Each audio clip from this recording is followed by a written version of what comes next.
Assalamualaikum warahmatullahi wabarakatuh. Umur saya menuju 83 tahun, tapi saya dikasih acara terlalu malam. Jadi sudah saya ngantuk, udah hilang dah otak saya apa-apa. Udah kosong, ada apa lagi. Saya diminta bicara tentang puisi MH. Tadi ada yang sudah bicara tentang puisi MH, tapi saya tidak ada di sini, saya masih di acara di situ, acara ulang tahun tim. Mengisi acara di situ sebentar. Pada hemat saya, puisi itu saya mulai dengan bahwa apakah puisi? Puisi pada dasarnya, pada hakikatnya adalah pertambahan makna pada kata-kata. Di dalam puisi kata-kata bertambah maknanya. Di luar puisi, di dalam kamus, kata-kata sudah mapan maknanya. Kalau kat bulan, ya tetap bulan. Dia adalah bulan yang bahasa Inggrisnya moon, yang bahasa Perancisnya lalun, feminin, lalun, atau seperti itu sebagainya. Tetapi kalau bulan dalam puisi, yang menjadi sesuatu yang lain. Yang menjadi suatu mungkin harapan, rasa kasih sayang, nostalgia, kerinduan, atau harapan-harapan untuk masa kekasih, dan segala pengalaman dalam terhadap kehadiran di bumi, terhadap eksistensi ke bumi. Banyak orang menyangka bahwa puisi sudah hilang sekarang. Pada zaman itu karena penyangka puisi bisa didapat seperti barang-barang ke dapur, seperti cooking utensil, yaitu barang-barang di dapur, barang masakan, bisa dicari di toko, kelihatan dengan kasat mata. Di dunia puisi tidak kasat mata, tidak bisa dilihat begitu. Kalau di akhirat nanti di surga, puisi nampak. Di zaman Adam, puisi adalah segala-galanya, sehingga apa yang lihat di situ adalah makna. Apa yang lihat di dalam surga adalah pertambahan makna. Hari ini buah kelapa, durian begini, besok duriannya akan lain lagi, besok akan lain lagi. Selalu kreatif, durian mengkreatifkan sendirinya. Kemudian berduri, nanti durinya jadi enak dimakan, selanjutnya durinya lebih indah, enak lagi, lebih indah dan berwarna-warni. Itulah bayangan yang bisa kita pikirkan pada surga, di mana sesuatu menjadi kreatif sendiri.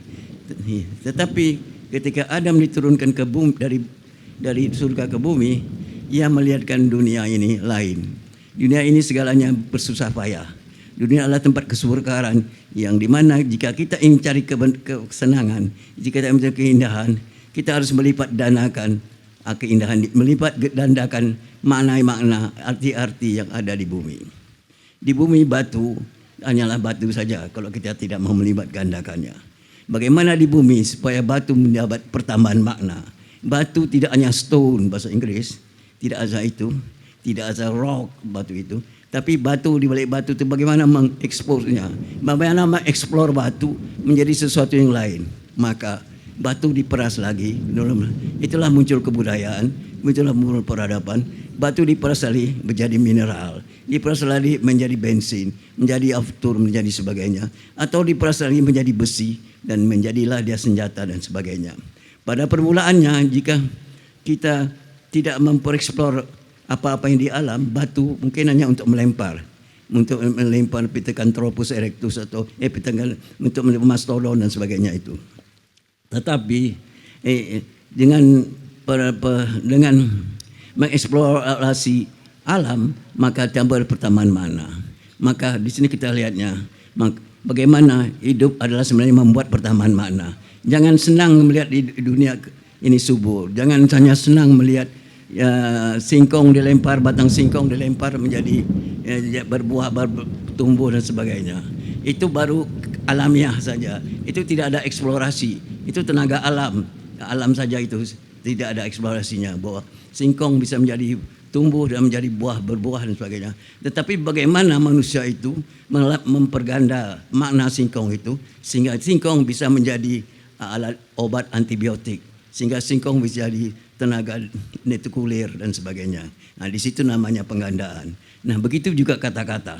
Kata-kata biasa itu belum puisi, betul baru ada dalam kamus. Itu hanya untuk menyampaikan pesan, cuma alat. Tapi kata-kata yang sudah memperganda dirinya bisa sampai kepada menjadi sihir, bisa menjadi sihir keindahan dan bisa menjadi inspirasi untuk menciptakan sesuatu. Itulah sebenarnya pekerjaan penyair.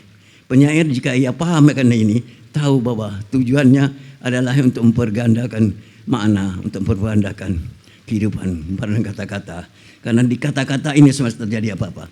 Adam ketika ada di surga, ketika diciptakan, Adam ketika diciptakan, dia kemudian disuruh malaikat-malaikat untuk menyembah dia, semuanya tidak mau karena tidak ada kehebatannya, biasa-biasa saja. Kemudian Allah memberikan dia bagaimana mengeksplor kata-kata, bagaimana mencari makna. Berjaya maka ia diajarkan nama benda-benda, asma'kulaha, segala nama benda-benda asma'kulaha. Nama benda-benda di sini ialah nama benda fisik ataupun nama benda ikhwal, jiwa, mood, perasaan, hati dan sebagainya itu. Nah, setelah Adam menguasai ini, ilmu ini, maka malaikat menyembah kepada Adam, bersujud kepada Adam. Apa maknanya itu? Bahwa bagaimana benarnya arti pemaknaan penting dalam hidup. Pemaknaan itulah bikin manusia berbudaya. Pemaknaan itulah menjadi manusia beradab. Maka kalau kita bangga kesuburan kita, Indonesia subur, makmur sebagainya, tetapi tidak ada upaya untuk penggandaan, maka itu adalah tidak benar atau itulah bullshit aja begini. Makanya janganlah kita bangga itu. Bukti menunjukkan Singapura, Swiss, Belanda dan sebagainya itu mengeksplorasi makna, eksplorasi keadaan alamnya, eksplorasi keadaan alam otaknya. Mereka manajemennya bagus sehingga Singapura menjadi negara besar, negara maju, negara kaya. Sementara kita yang makmur, yang kata Kus Plus bilang lempar batang singkong menjadi hebat, tetapi tidak maju-maju juga. Kita 75 tahun berjalan di tempat, tidak kemana-mana gitu. Di sinilah perlunya kita melihat kepada puisi yang nampak sekali mengadakan penggandaan makna kepada kata-kata. Penggandaan kata-kata ini, makna ini, ialah dengan penggandaan ini kita bisa menciptakan satu problem besar di puisi, ialah setelah sampai kata-kata, ia mencoba keluar daripada puisi, mencoba menyihir keadaan alam, mencoba menciptakan. Puisi adalah imajinasi, tapi bagaimana imajinasi itu menyihir, menciptakan makna, menciptakan yang realitas. Saya ingin mengingatkan Anda sekali lagi, mungkin pernah dengar apa yang saya katakan, bahwa Sumpah Pemuda itu adalah sebuah puisi. Karena segala syarat puisi ada di dalam Sumpah Pemuda. Kami pemuda-pemudi Indonesia berbangsa satu, bangsa Indonesia, bertanah air satu, tanah air Indonesia, berbahasa satu, bahasa Indonesia. Semua itu adalah imajinasi. Pada tahun 28 Oktober 1928 tidak ada yang namanya bangsa Indonesia. Yang ada ya Yong Java, Yong Ampon, Yong Sumatera, Yong Sulawesi, Yong Java, Yong Minangkabau. Itulah kenyataan, itu adalah realitas.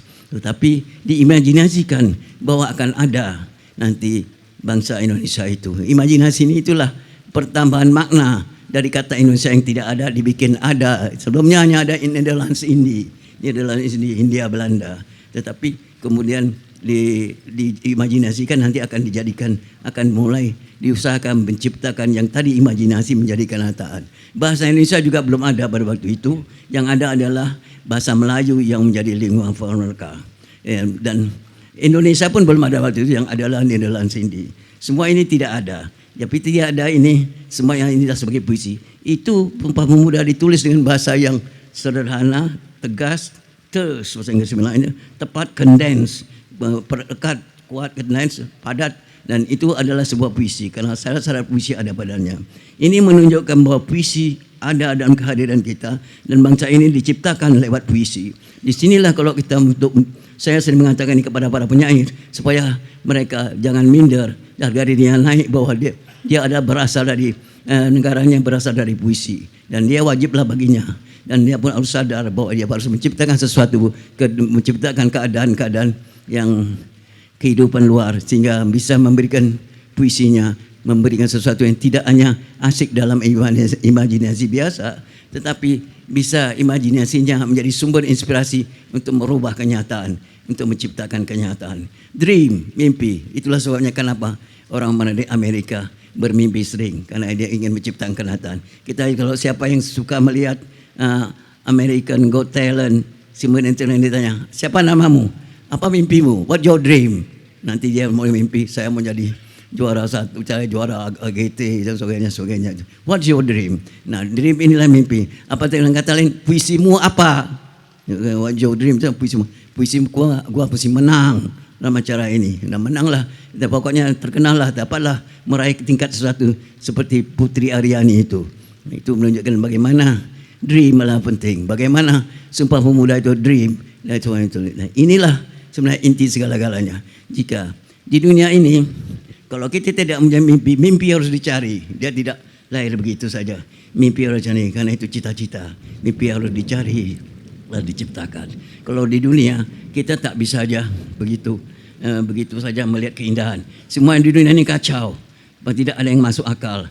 Orang yang maksiat bisa lebih senang hidupnya, orang yang sholat miskin terus, banyak sekali hal-hal yang begitu. Orang yang sabar bertambah miskin dan sebagainya. Nah, itulah yang kita lihat di dunia.